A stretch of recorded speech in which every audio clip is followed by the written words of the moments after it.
According to Dr. Yang in Grey's Anatomy, if you practice spirituality, then you must also believe in Santa Claus. But is that true? I mean, is that really a fair assessment? What if Dr. Yang was actually more spiritual than she believed?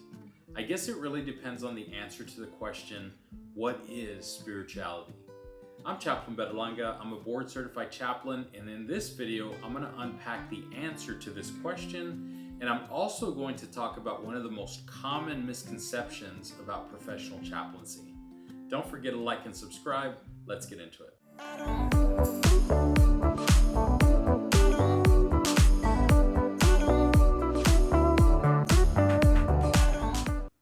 Season 2, Episode 12 of Grey's Anatomy is called Grandma Got Run Over by a Reindeer.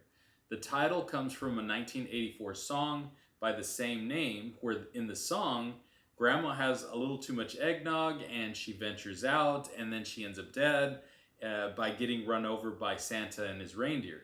The opening stanza says, "You can say that there's no such thing as Santa, but as for me and Grandpa, we believe." Now, the song's main message was that something imaginary was to be blamed for something that happened. This particular episode of Grey's Anatomy deals with that exact tension. As we're about to watch this interaction between Drs. Yang and Burke, I want you to think about this song, think about the tension of blaming something imaginary for something that's happened. Let's watch the clip. Well, his mother is not the problem here. She loves him. She never leaves. She also never listens. She doesn't know him. Justin's depressed. You heard him. He doesn't want to live. I just hope he changes his mind before it's too late. What do you mean too late? With all medical realities being equal, why does one patient live and another dies? I believe there's a mind-body-spirit connection. And if Justin really doesn't want this heart, his body will reject it. Okay, let me get this straight. You don't just celebrate Christmas, you actually believe in Santa Claus?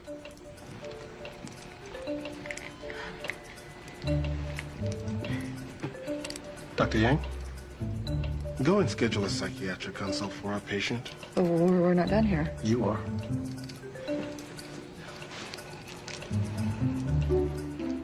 You disrespected me. You mocked me in my OR. That can't happen.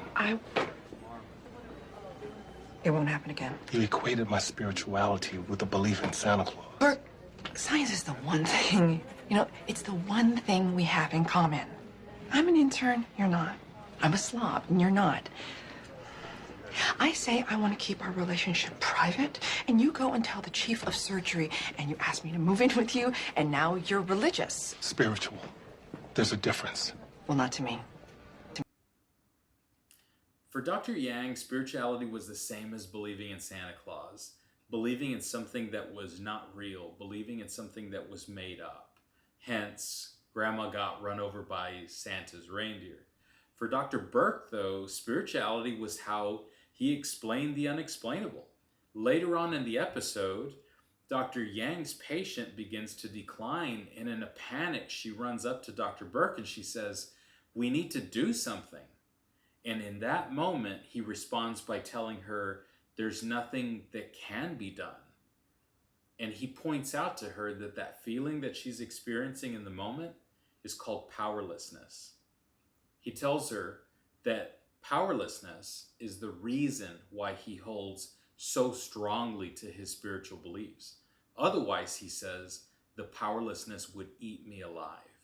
Now, it wasn't great that she imposed her beliefs on him in a very public and shame-based way, but what if Dr. Yang and Dr. Burke were actually more similar than they realized? It's easy to equate religion and spirituality as though they are one and the same, but they are in fact different. Since we're working with a medical show, let me describe spirituality for you, and let me do so in a very medical type way, and I'm going to do my best. Imagine cells in the human body connected to one another and then grouping together based on their function. And then imagine that those cells then form tissue and organs. And then this grouping becomes like a wonderful system, connected and functioning.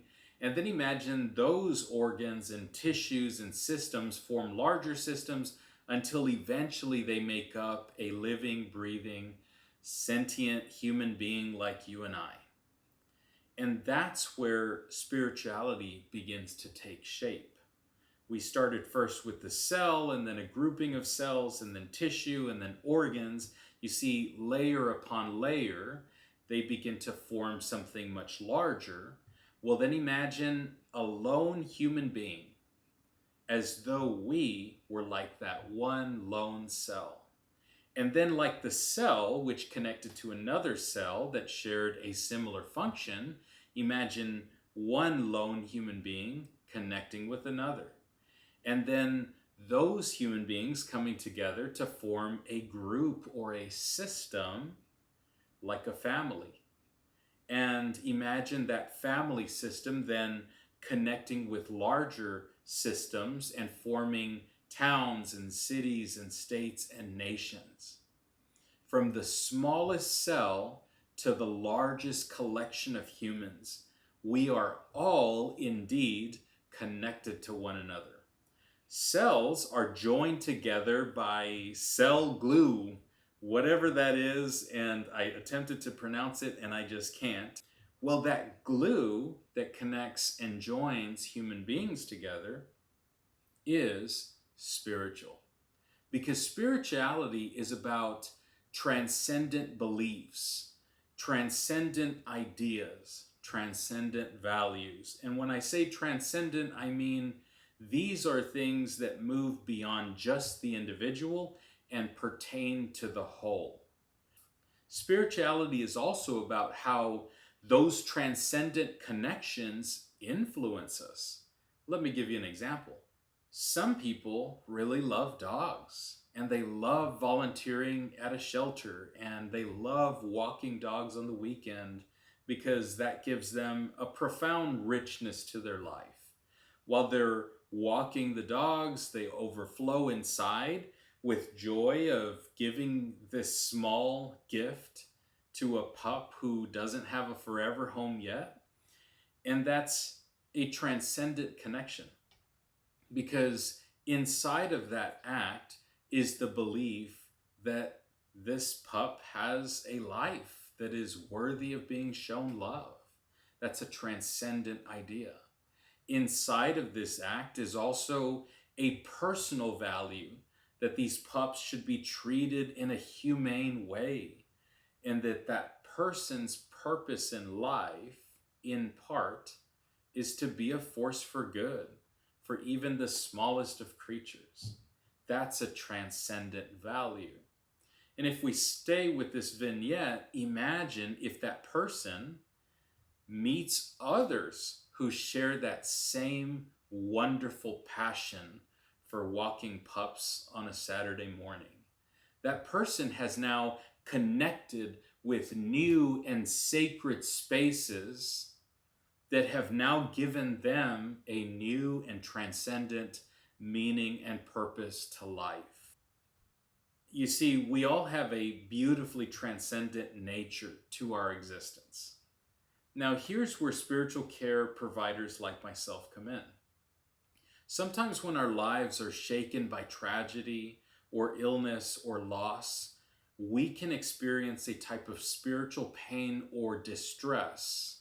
If illness on a cellular level is a dysfunction or damage that disrupts the normal functioning of cells, well then think of spiritual needs that lead to spiritual pain or distress as a similar type of rupture that also requires attention.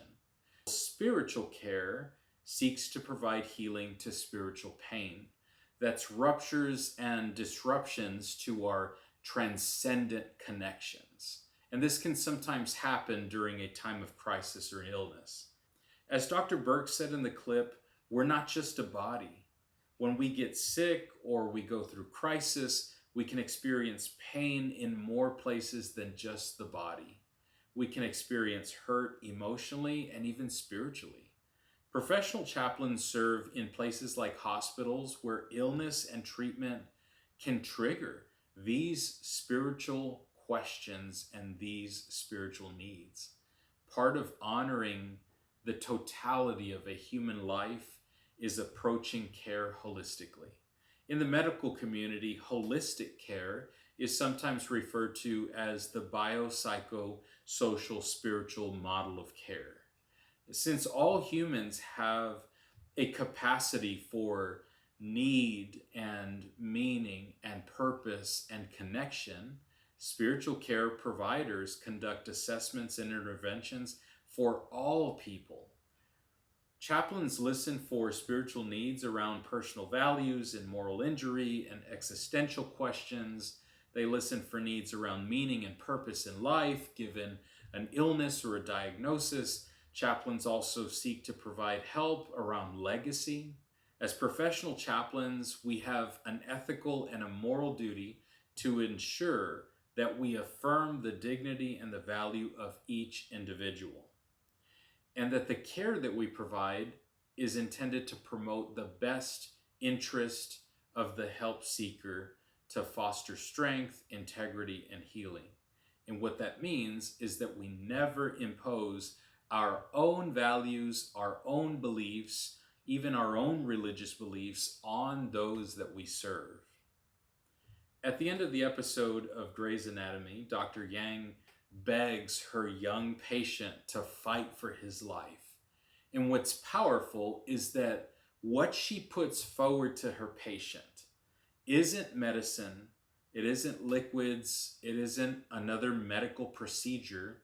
She presents him with a vision of what the future could hold to encourage him to fight on, to fight so that he can grow up and make a difference in the world, to fight so that maybe one day he can have a family, to fight for something that will bring goodness to the world. And ironically enough, what she offered to the patient was meaning and purpose. She offered the patient something that a spiritual care provider would offer in that space. So in essence, it's like she served as a professional chaplain. Perhaps Dr. Yang was more spiritual than she realized. I hope that this video has clarified not just the beauty and complexity of spirituality and how it's different from religious practice, but I hope this video has also clarified, again, one of the misconceptions of professional chaplaincy. And the misconception is that professional chaplains only serve those who are religious. And as I've covered in this video, professional chaplaincy provides care to all. Thank you for being you, and thank you for honoring me with your presence.